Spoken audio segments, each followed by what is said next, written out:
Steven Tyler a perdu ses filles à cause de son addiction. Le chanteur d'Aerosmith pensait qu'il avait tout, l'argent, la célébrité et les femmes. Il appréciait son style de vie excentrique. Malheureusement, cela a eu des conséquences tragiques pour lui.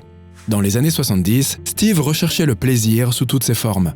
Lors d'un de ses concerts spectaculaires, Steve a rencontré une fille incroyablement belle. Bébé Buell était un célèbre modèle Playboy et, tout comme Steven, elle n'était pas contre les relations ouvertes. Elle ne sortait qu'avec des célébrités, Mick Jagger, Iggy Pop, David Bowie et Jimmy Page. Bébé se souvient que Steven a accouru vers elle comme un chevalier lorsqu'il l'a aperçue dans la foule. Plus tard, ils se sont retrouvés à son appartement à New York et tout était comme un conte de fées. Mais Bébé ne croyait pas que ça allait durer avec Steve. Alors, elle lui a dit au revoir sans lui annoncer une nouvelle très importante. Il allait être père. Steven Tyler n'a su qu'il avait une fille, Liv, que bien des années plus tard. Bébé est rentrée chez elle et a tout avoué à son petit ami avec qui elle entretenait une relation ouverte. Et c'est ainsi que Todd Rundgren est devenu le père de la petite Liv, sur le papier et dans la vie réelle. Bébé n'a rien dit à Steven car elle savait qu'il ne voulait pas d'enfant. Il était trop occupé par sa carrière et ses soirées.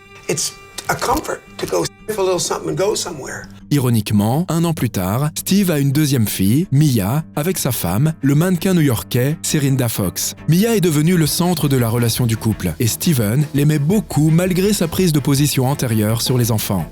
À la même époque, la relation entre les membres du groupe commence à s'effriter. Joe Perry décide de quitter Aerosmith. Steve ne supporte pas bien ce départ et se tourne à nouveau vers les substances illicites. Cela affecte à la fois sa famille et le groupe lui-même. Aerosmith se reforme des dizaines de fois. C'est une période très difficile.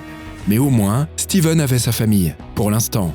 Cependant, après 9 ans de mariage, Serinda quitta son mari le cœur lourd et a pris Mia avec elle. Malheureusement, à cause de ses mauvaises habitudes, Steven n'a pas été capable d'être un bon père pour Mia.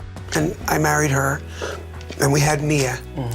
And then, I abandoned them. Malgré cela, il avait toujours ses fans, sa renommée et sa popularité. Le musicien ne se doutait pas que l'une de ses fans allait devenir très spéciale pour lui. Un jour, Bébé a emmené sa fille de 8 ans, Liv Rundgren, à un concert d'Aerosmith. Dès que Liv a vu Steven, elle a immédiatement ressenti une forte connexion avec lui.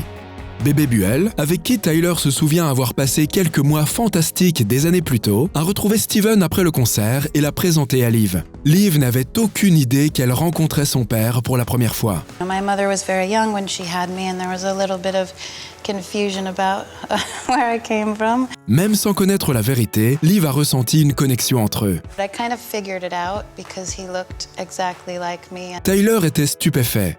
Il a tout de suite su que c'était sa fille qui se tenait devant lui. Elle ressemblait tellement à son autre fille que ça ne pouvait pas être une coïncidence. J'ai juste commencé à pleurer parce que c'était tellement évident que Liv était ma fille. C'était comme regarder dans le miroir. Mais à cause du style de vie et des habitudes de rockstar de Tyler, Bébé n'a pas voulu dire à Liv qui était son vrai père avant ses 18 ans. 10 ans plus tard, elle pensait toujours que Steven ne pouvait pas être un bon père. Coïncidence ou pas, Steven Tyler, qui ne pouvait pas concevoir sa créativité sans aide, a décidé de devenir sobre et est allé en cure de désintoxication. Le musicien affirme que la direction du groupe l'a forcé à se faire aider. Et cette décision l'a aidé à récupérer ses enfants. Et maintenant, bien des années plus tard, les gens écoutent toujours Aerosmith. Il s'avère que vous n'avez pas besoin de prendre quoi que ce soit pour être populaire. Et maintenant, Steven connaît le prix de la sobriété. Et c'est ce qui est en danger si je consomme à nouveau. Et mes enfants, mes chats, mes chiens, ma magnifique putain de maison à Maui, tout est en danger. Malgré quelques dépressions et plusieurs rechutes, Steven était déterminé à essayer de retrouver une vie normale. Ce n'est qu'après avoir décidé d'arrêter de fumer qu'il a pu devenir un adulte responsable.